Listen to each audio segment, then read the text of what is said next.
Shalom et bienvenue de retour en Israël avec Aline. Aujourd'hui, nous sommes à Hébron, l'une des villes les plus importantes de la Bible. Et nous allons découvrir le tombeau des patriarches où sont enterrés Abraham, Isaac et Jacob et les matriarches Sarah, Rebecca et Léa. Nous découvrirons l'histoire et l'archéologie de cet endroit et nous terminerons notre journée avec des images exclusives de la partie interdite du tombeau des patriarches. Et restez à l'écoute, car nous allons annoncer une nouveauté que vous ne voudrez pas manquer. Alors, si vous êtes prêts, commençons.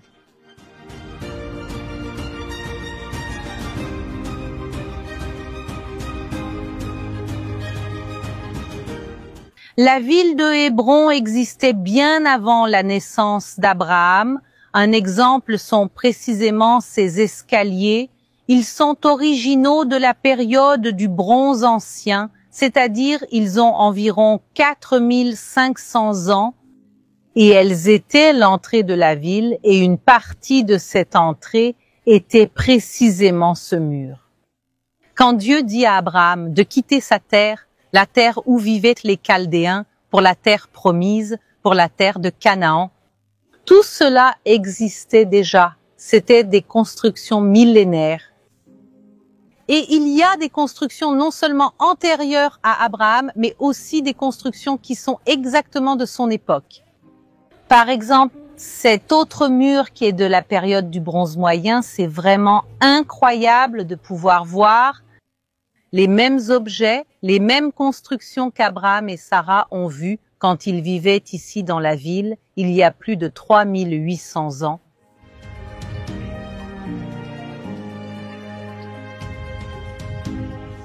Notre matriarche Sarah a vécu ici à Hébron et c'est aussi ici qu'elle est décédée. Sarah a vécu 127 ans, elle est morte à Kiryat Arba, qui est Hébron, dans le pays de Canaan.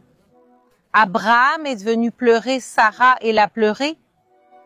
Et Abraham avait alors besoin d'un terrain pour l'enterrer, mais il n'avait aucune propriété ici à Canaan. Il était donc un étranger. Il était originaire d'Ur des Chaldéens et c'est pourquoi il va maintenant acheter un terrain, une grotte près de la ville d'Hébron. Abraham choisit le terrain où se trouvait la grotte de Marpella, qui appartenait alors à un homme hittite nommé Ephron. Et Ephron, quand il découvre cela par respect pour Abraham, il offre le terrain gratuitement, mais Abraham n'accepte pas. Abraham tient à payer, et pas seulement cela, payer le prix du marché, le prix réel de ce terrain et de cette grotte. Et le prix convenu était de 400 shekels d'argent. Peut-être a-t-il insisté pour payer afin de garantir cette propriété pour lui-même et ses descendants. Cela nous rappelle une autre histoire qui est rapportée dans la Bible, qui s'est produite environ 800 ans plus tard. Lorsque le roi David décide d'acheter le terrain pour la construction du temple de Jérusalem, le terrain appartenait à un homme nommé Araouna. C'était alors une aire de battage, un lieu pour battre les grains. Araouna dit « Ne t'inquiète pas, je vais te donner le terrain gratuitement. » Et David tient à payer et à payer un prix juste. Et justement, l'importance de ces deux lieux achetés, l'un est le lieu où Abraham et les patriarches et les matriarches ont été enterrés, et l'autre lieu où le premier et ensuite aussi le deuxième temple de Jérusalem ont été construits. Ces terrains ont été achetés avec de l'argent, et justement ces deux endroits sont les endroits les plus contestés et conflictuels de tout Israël jusqu'à ce jour. Peut-être que si l'idée d'Abraham et l'idée de David étaient d'éviter des problèmes de propriété à l'avenir, peut-être qu'ils savaient ce qui allait arriver, cela n'a pas servi à grand-chose. Et c'est précisément aussi sur une partie de ce conflit et des interdictions que nous allons découvrir de nos propres yeux aujourd'hui.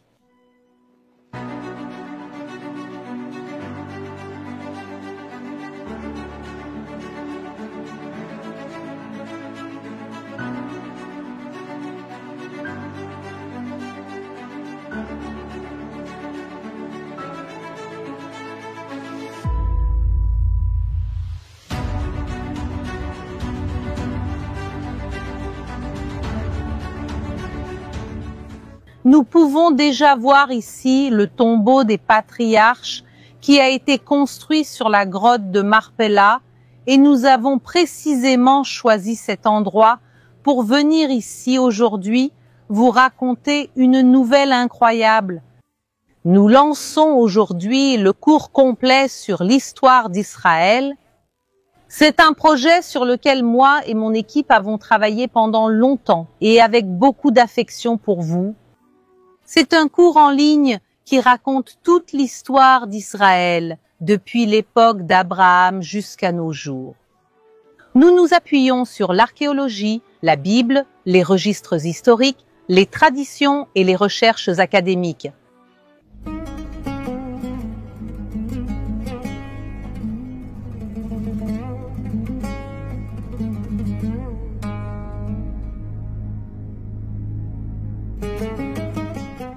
Abraham achète le terrain de la grotte de Marpella. Mais clairement, tout ce bâtiment que nous voyons ici derrière n'est pas une grotte où est la grotte originale. Qu'est-ce qui est le plus important de cet endroit? La grotte est ici en dessous. Nous pouvons voir certaines de ces pierres brutes. Nous pouvons voir qu'elles font partie du terrain d'origine et aussi là-bas dans les fouilles archéologiques. La grotte de Marpella signifie la grotte double. Et pourquoi ce nom? Il y a deux théories. La première théorie dit que c'est le nom original parce que la grotte à l'intérieur, c'est-à-dire la grotte qui est ici en bas, elle est double à l'intérieur. Et l'autre théorie dit que c'est aussi le nom donné parce qu'ici ont été enterrés les couples, les doubles, Abraham et Sarah, Isaac et Rebecca et Jacob et Léa. Cet endroit acquiert une importance biblique énorme et devient également un lieu de pèlerinage. Cependant, tout change avec l'arrivée du roi Hérode le Grand. Lui qui était un constructeur mégalomane et a réalisé la plupart des grandes constructions d'Israël, arrive ici sur la grotte originale, sur la grotte de Marpella, et la recouvre simplement d'une construction gigantesque. Et ce que nous voyons ici derrière nous est précisément cette construction faite par le roi Hérode le Grand. Et regardez une autre chose incroyable, si nous arrivons ici jusqu'au mur et regardons ces détails, il est exactement comme le mur des Lamentations, avec des pierres gigantesques, avec des pierres avec une sorte de cadre, le même type de texture, le même type de finition, et cela montre que les mêmes personnes qui ont construit l'extension du temple de Jérusalem, le mur des Lamentations, sont les mêmes personnes qui ont réalisé cette œuvre.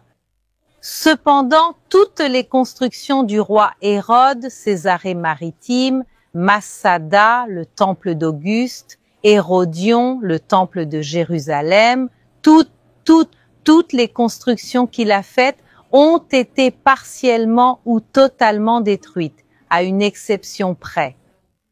Le tombeau des patriarches est la seule construction du roi Hérode qui reste intacte. De la première à la dernière pierre, toutes sont originales. Et ce n'est pas tous les jours que nous pouvons voir quelque chose d'aussi spécial, un lieu biblique et historique si bien préservé. Et maintenant, je vous invite à entrer avec moi dans le tombeau des patriarches.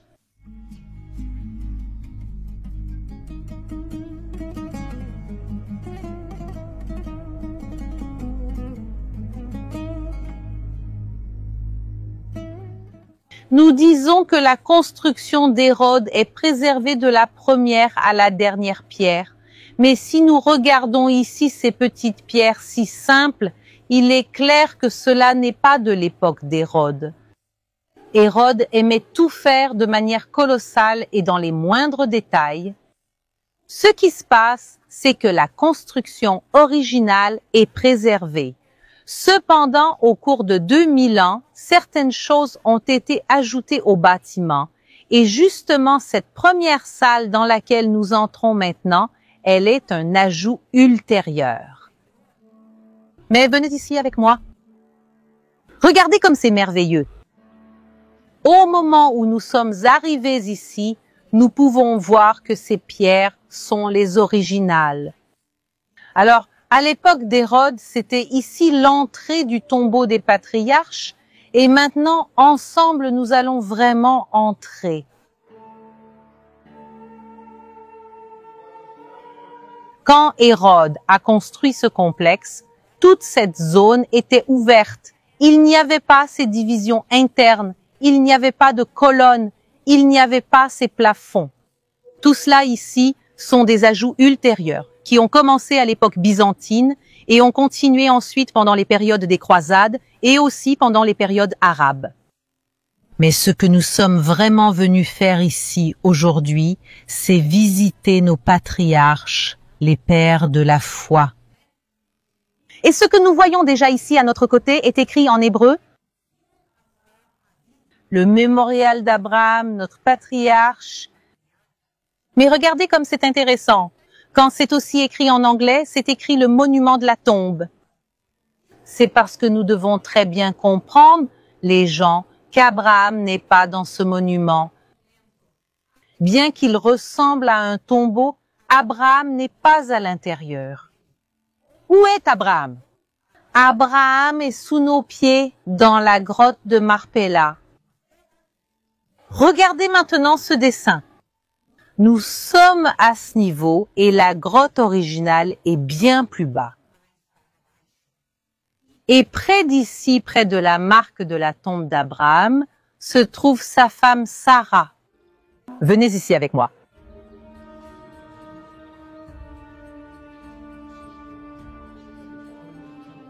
Sa marque est derrière cette grille dorée et nous voyons ici des gens en prière. Mais ils ne prient pas pour Sarah, mais pour Dieu. Mais ils le font dans un lieu significatif historiquement, qui est sur la grotte de Marpella, sur les pères et les mères de la foi. La grotte de Marpella, la grotte des doubles, nous venons de voir ici notre premier couple, Abraham et Sarah, et maintenant nous allons exactement à la salle ici en face pour voir Jacob et Lia. Venez avec moi.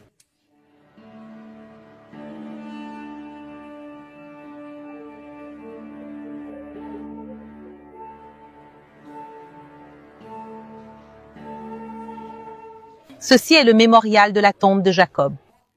Il est également appelé dans la Bible Israël. Et lui, avec ses femmes, donne naissance aux 12 tribus d'Israël.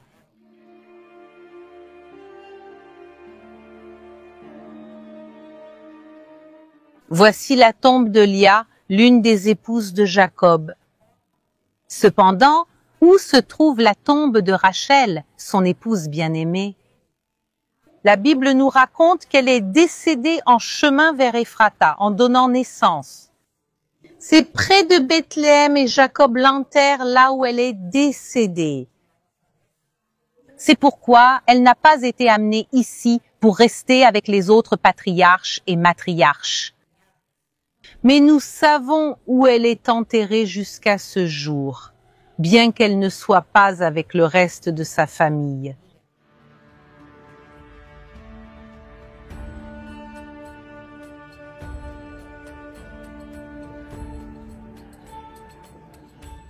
Et où est notre troisième couple, Isaac et Rebecca? Ils sont derrière ce mur. Cependant, notez une chose. L'endroit est verrouillé. c'est parce que le tombeau des patriarches est divisé.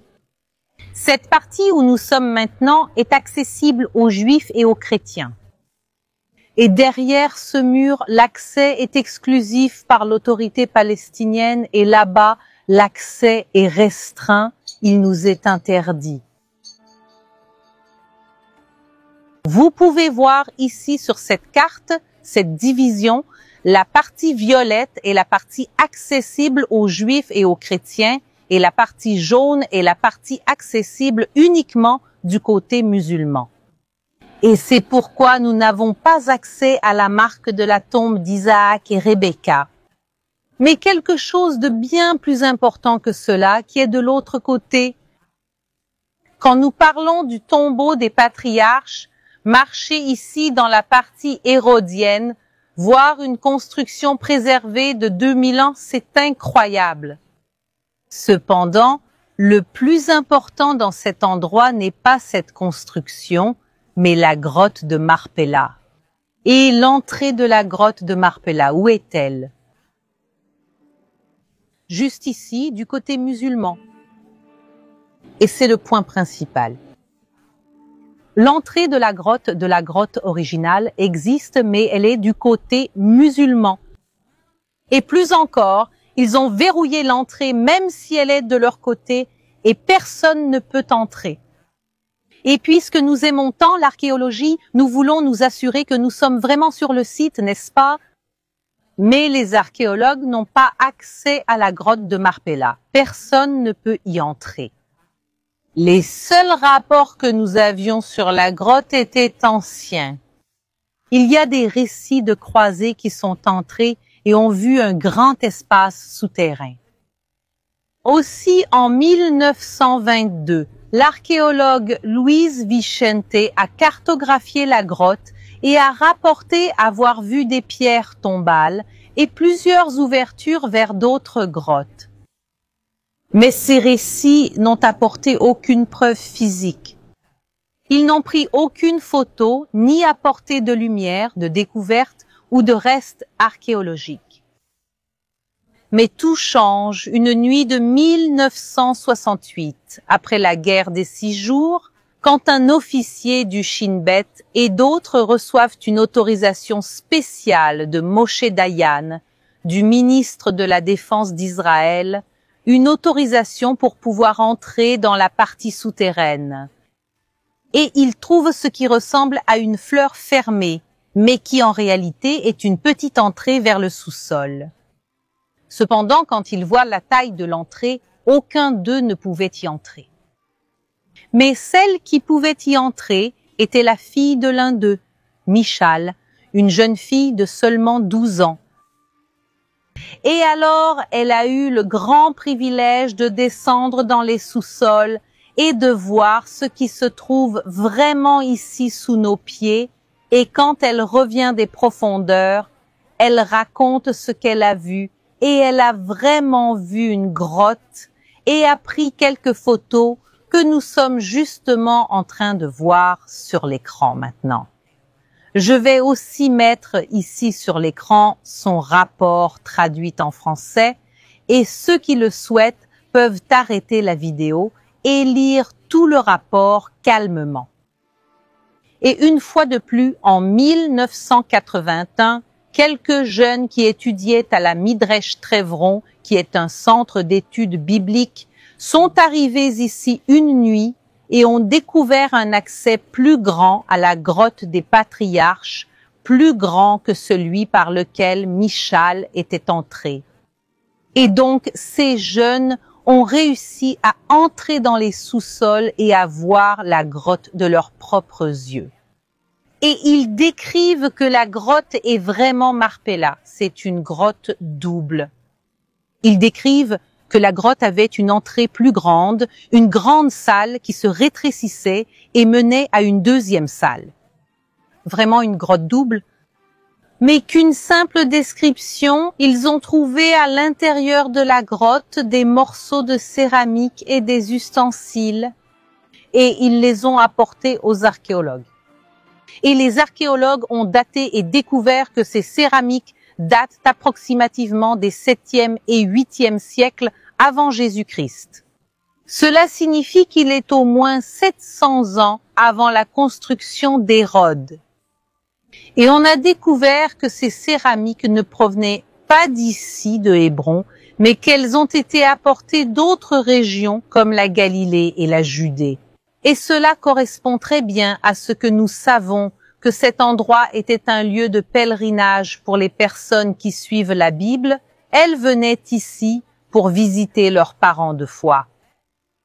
Bien avant qu'Hérode ne construise tout cela où nous marchons, le peuple d'Israël et tous ici dans la région connaissaient déjà la grotte de Marpella.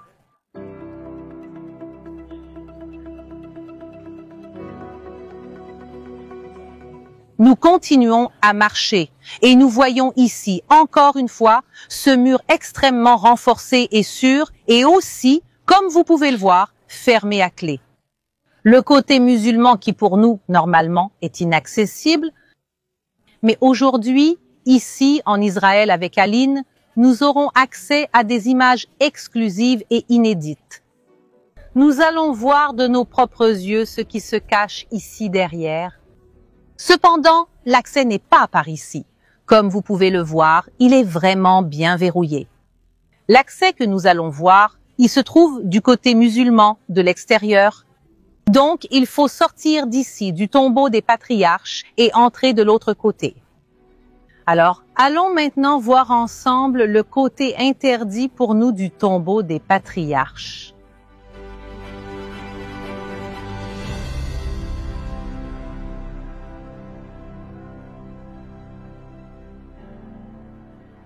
C'est vraiment impressionnant de penser que le tombeau des patriarches, ce bâtiment, au milieu de lui passe une frontière. Eh bien, ce côté que nous voyons appartient à l'autorité palestinienne et l'autre côté où nous étions avant appartient à Israël. La frontière est ici au milieu.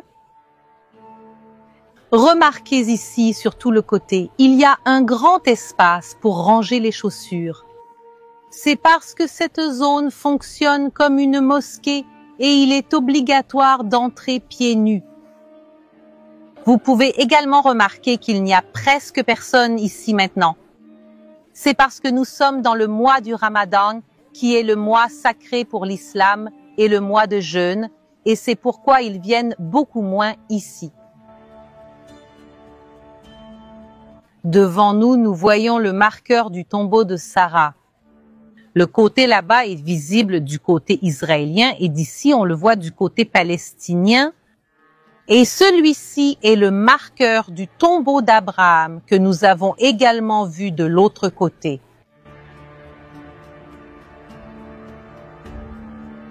Regardez comme cet endroit est émouvant. Nous sommes maintenant dans ce qui est connu comme la salle d'Isaac.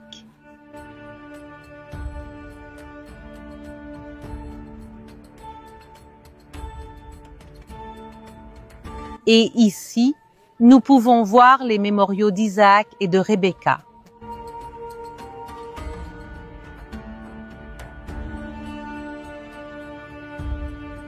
Et en continuant la promenade, regardez ce qui est ici. Reconnaissez-vous cette fleur? C'est l'entrée de la grotte de Marpella. Ici commence le tunnel par lequel Michal est entré. L'entrée de la grotte de Machpel existe jusqu'à nos jours, elle est ici. Mais comme nous pouvons le voir aussi, elle est fermée à clé et l'entrée est complètement interdite. Mais je ne perds pas la foi ni l'espoir qu'un jour, oui, l'entrée ici sera à nouveau autorisée et que nous pourrons connaître encore plus profondément nos patriarches et matriarches. Dans Genèse 12, il est écrit que Dieu dit les mots suivants à Abraham « Et je bénirai ceux qui te béniront et maudirai ceux qui te maudiront, et en toi seront bénies toutes les familles de la terre. » À travers la terre d'Israël, d'Abraham et de sa famille, La bénédiction de Dieu s'étend à toutes les familles de la terre, à toutes les nations. Et c'est aussi pour cela, c'est une autre raison pour laquelle je considère qu'il est si important d'étudier en profondeur l'histoire d'Israël, en commençant précisément par Abraham et sa famille.